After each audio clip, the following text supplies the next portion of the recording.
Seorang pria terkena percikan darah. Keesokan harinya, percikan itu berubah menjadi bisul bernanah berbentuk wajah manusia. Bisul itu bahkan memiliki kesadaran sendiri. Ia melahap lalat yang terbang mendekat. Namun, pria itu tidak menyadari hal ini. Karena ketika orang-orang mengerumuninya, bisul itu berpura-pura tidak berbahaya. Pria itu tetap memutuskan untuk pergi ke rumah sakit. Tanpa disadarinya, seorang gadis mengawasi mereka. Tak lama, pria itu tiba di rumah sakit untuk diperiksa. Dokter berpura-pura tahu, padahal tidak. Ia bilang itu hanya bisul biasa, cukup dipotong dan diberikan ke anjing, katanya. Pria itu ragu, tapi membiarkan dokter melakukannya. Detik berikutnya, dokter membayar mahal perbuatannya. Melihat dokter tergeletak berlumuran darah, pria itu terkejut. Hanya ada mereka berdua di ruangan itu, dan dokter tidak mungkin menusuk dirinya sendiri. Tiba-tiba, terdengar suara dari lengannya. Bisul itu ternyata bisa berbicara.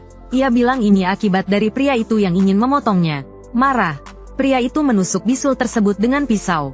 Bisul itu menangkap pisau tersebut dengan giginya. Pria itu tidak berdaya melawannya. Bisul itu merebut pisau dan memotong jari pria itu sebagai balasan. Ia juga mengancam akan memakan tubuh pria itu sedikit demi sedikit. Pria itu baru menyadari betapa mengerikannya bisul tersebut. Saat hendak keluar, ia bertemu perawat. Perawat mengira pria itu pembunuhnya. Perawat langsung menelepon polisi. Pria itu kabur lewat jendela. Ia tak menyangka dijebak oleh bisul. Lihat bisul itu menyeringai. Pria itu ingin sekali membunuhnya. Tiba-tiba, bisul itu menumbuhkan tangan. Ia menangkis serangan pria itu. Pria itu sangat terkejut. Bisul itu menarik jendela dan mengunci pria tersebut.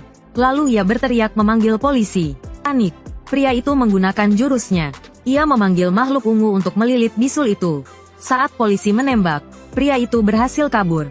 Ia berpikir keras cara mengalahkan bisul itu.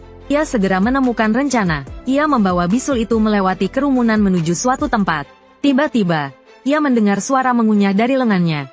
Sisa makanan jatuh dari kain yang menutupi bisul itu. Bisul itu mencuri makanan di jalan. Marah, pria itu membuka kain tersebut. Bisul itu memukulnya. Setelah makan banyak, bisul itu menumbuhkan setengah badan. Ia bisa menyerang pria itu. Meskipun pria itu memanggil makhluk ungu, bisul itu tetap bisa menyerangnya.